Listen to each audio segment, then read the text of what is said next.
Ujú.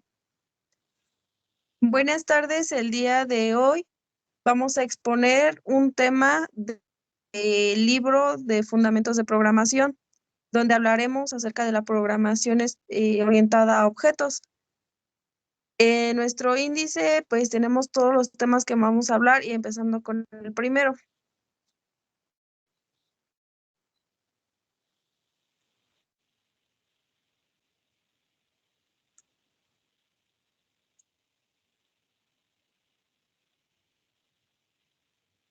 Tenemos como primer tema el 2.3, que es la programación estructurada.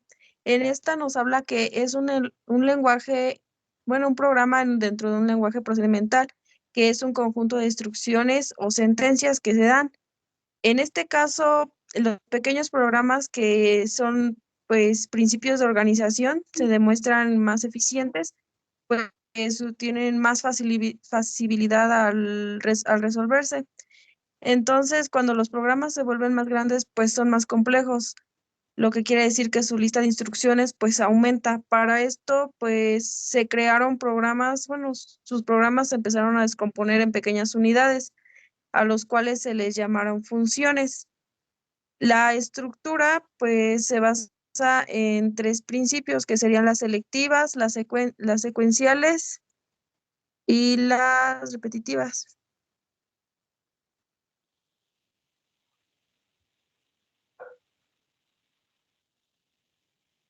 En nuestro siguiente tema tenemos el 2.3.2, que son los modelos del mundo real. En esta nos habla que la disposición separada de datos o las funciones no corresponden con los modelos de las cosas de un mundo real. Entonces, los objetos complejos o no del mundo real pues tienen atributos y comportamientos, que es un paso que veremos ahorita en la programación orientada a objetos, mejor conocida como las PO. Entonces, nos dice que los atributos o características de unos objetos pues son aquellas, digamos que como una etiqueta. Por ejemplo, tenemos una persona. Sus atributos serían que su edad, su profesión, su domicilio, su nombre. En otro ejemplo, pues podríamos poner, pues un auto, ¿no? Que sus características principales, pues serían que, pues, su color, el año en que fue construido, su precio, entre otros.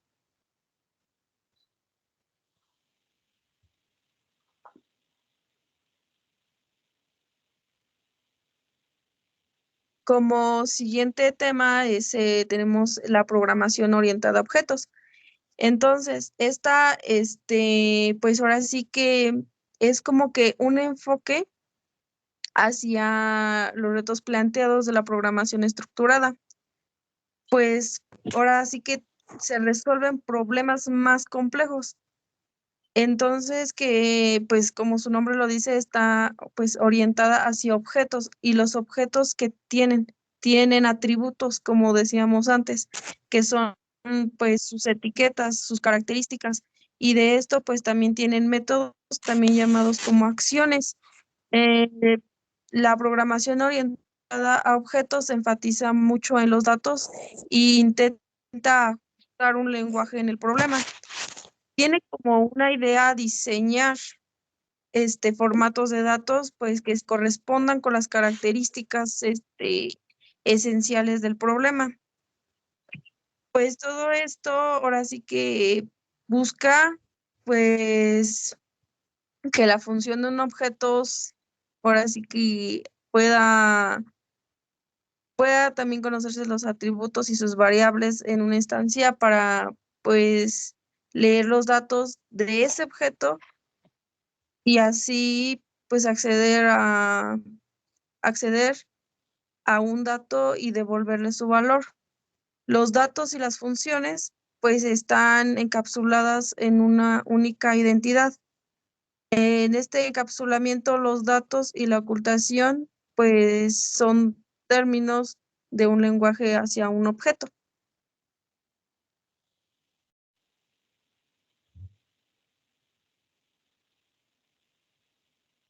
Ahora tenemos el tema 2.4.1, que nos habla de las propiedades fundamentales de la orientación a objetos.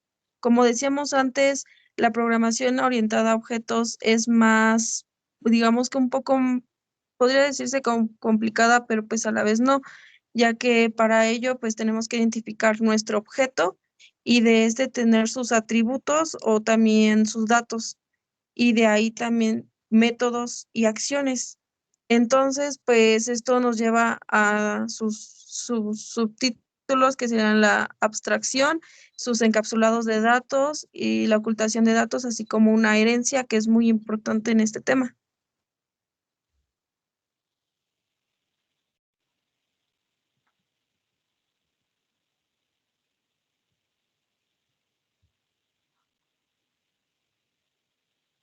La abstracción.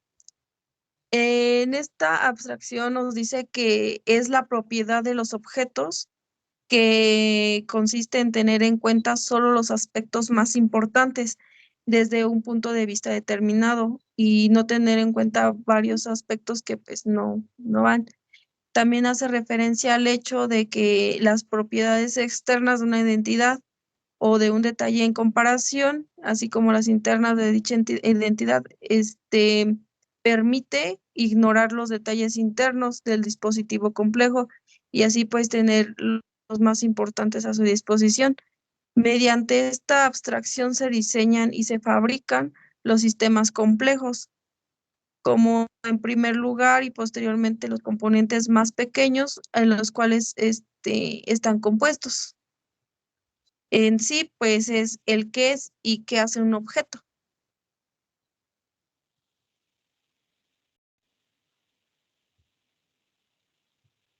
En el 2.4.3 es la encapsulación y la ocultación de los datos.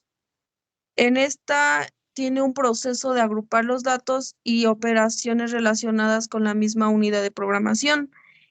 En este caso, pues poseen características y comportamientos que se agrupan en clases, que esto pues lo vemos mucho en la programación o ya orientada a objetos, pues tienes que guardar una clase.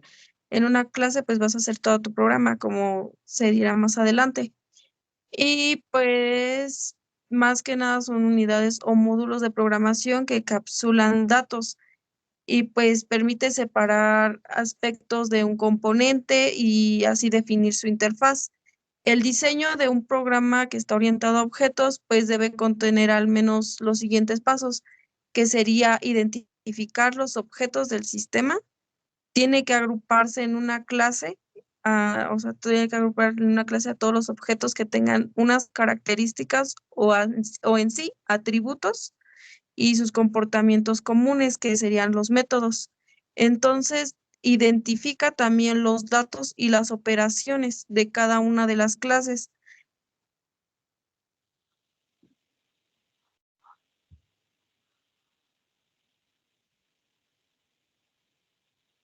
Ahora, también están los objetos, que son parte fundamental de la programación orientada a objetos. Pues estos son el centro de la programación, ya que pues está orientada a objetos, ¿no? Un objeto es algo que se visualiza, se utiliza y pues juega un rol y un papel muy importante. La estructura interna y el comportamiento de un objeto en una primera fase pues no tiene tanta prioridad, pero sus atributos son los que indican el objeto, como lo decíamos al principio.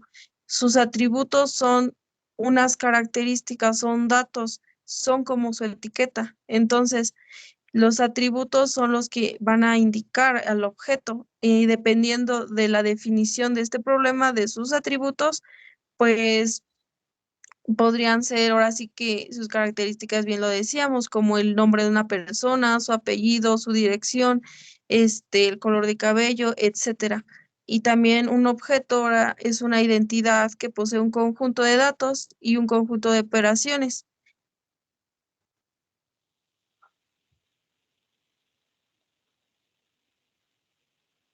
Como siguiente tema tenemos el 2.4.5 que es la de clases. En sí una clase, pues se podría decir que es una especie de plantilla que nos servirá para crear objetos de forma ya predefinida. Este se utiliza para representar entidades o conceptos. Cada clase tiene definida una serie de variables y de funciones. En otras palabras, atributos y métodos que operan con los atributos de su misma clase. Por ejemplo, un ejemplo de la vida cotidiana sería, por ejemplo, la clase principal que se denomina en el lenguaje Java como clase main sería coche. Y en los atributos ya tendríamos como el número de ruedas, los litros de gasolina o el modelo que es el coche. A esto se le define como clase. El siguiente tema es el 2.4.6, generalización y especialización, que es en base a la herencia. Para primero entender estos temas se necesita especificar qué es la generalización. Esta es una subbase o subíndice que hereda todas las características de sus clases antepasadas. O sea, por ejemplo, del ejemplo del anterior que acabo de mencionar, la clase generalizada sería clase coche y los atributos ya serían como sus subíndices o subbases en las que heredan las características de la clase principal. La especialización se define como el proceso inverso de la generalización, por el cual se definen nuevas clases a partir de otras que ya existen. Y la herencia a gran rasgo es como su nombre lo dice, una herencia que define sus nuevas clases a partir de otras clases ya existentes. Como el siguiente tema es el 2.4.7, que es la reusabilidad. Esta indica que una vez que se tenga ya una clase creada, se puede distribuir a otros programadores para utilizar sus programas. Algún beneficio de este proceso es un incremento en la productividad del software, rendición de tiempo, y ya que facilita a otros programadores a utilizar los programas ya creados y así se distribuyen, logrando un mayor entendimiento en el programa. Como siguiente tema tenemos el 2.4.8, que es el polimorfismo. Este indica que es una propiedad de que un operador o una función actúen de modo diferente en función del objeto. Y este se va interpretando cuando el objeto pertenece a una clase y ya se divide en sus subíndices o subclases. Para continuar, tenemos los pasos para la instalación de Visual Studio Code. Como primer paso, ejecuta un navegador de preferencia. En este caso, nosotros utilizamos el navegador de Chrome. Y en el buscador se escribe el siguiente link, que es la que nos llevará a la página principal de Visual Studio. Ya que nos haya cargado el link, nos mostrará en pantalla como la que muestra la página principal de Visual Studio. Como paso 3 es observar que en el recuadro azul en donde dice la descarga de Windows, se selecciona el recuadro en donde se despliegan opciones, entre ellas elegiremos Windows por 64 y la opción estable. Esta opción estable es se recomienda seleccionarla ya que es la opción que en donde tienen todos los programas adecuados y para la instalación a futuro pues no va a haber errores. Y ahí se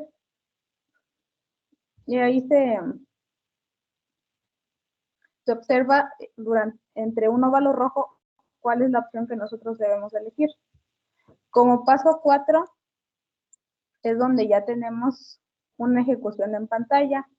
Ahí seleccionaremos la opción del botón azul que dice descargar. Como paso 5 tenemos en la parte superior la inicialización de la descarga. Este recuadro gris nos inicia nos indica en cuánto tiempo se tardará la descarga, ya que al final, desde ahí, podremos nosotros ir al explorador de archivos para ubicar la descarga. Ya que estemos en el explorador de archivos, tendremos que seleccionar nuestra descarga. Con un clic derecho seleccionamos ejecutar como administrador, en la cual nos aparecerá una ventana o un cuadro de diálogo que nos preguntará si tenemos si estamos permitiendo el permiso para que el programa pueda ejecutarse. Como paso 9, aparecerá la primera ventana del cuadro de diálogo. Este nos indica el acuerdo de licencia. Aquí nosotros debemos aceptar el acuerdo, como se muestra en la siguiente imagen. Después de aceptar dicho acuerdo, se selecciona el botón de siguiente. Como paso 10, aparece el siguiente cuadro de diálogo en donde aparecerá el destino en donde se guardarán Visual Studio y se recomienda dejarla predeterminada ya que así no existen errores en la instalación. Y continuamos con el botón siguiente. Como paso 11, aparece otro cuadro de diálogo. En este seleccionaremos el menú de inicio donde se colocarán todos los accesos directos del programa. Esta se recomienda igual, dejarla predeterminada para que no ocurran errores después. Y continuamos con el botón siguiente. Como paso 12, aquí tenemos otro cuadro de diálogo. Esta en sí nos dice que tenemos que seleccionar estas 3 casillas. La primera es para crear un acceso directo al escritorio y las segundas opciones son para que nuestra instalación se pueda hacer de manera correcta. Como paso 13, nuevamente con otro cuadro de diálogo, en donde aparecerá que nuestra instalación está lista y así que presionamos el botón siguiente para continuar. Como paso 14, aquí nos aparecerá una barra de progreso. Esta indicará que la instalación se está haciendo correctamente. Como paso 15,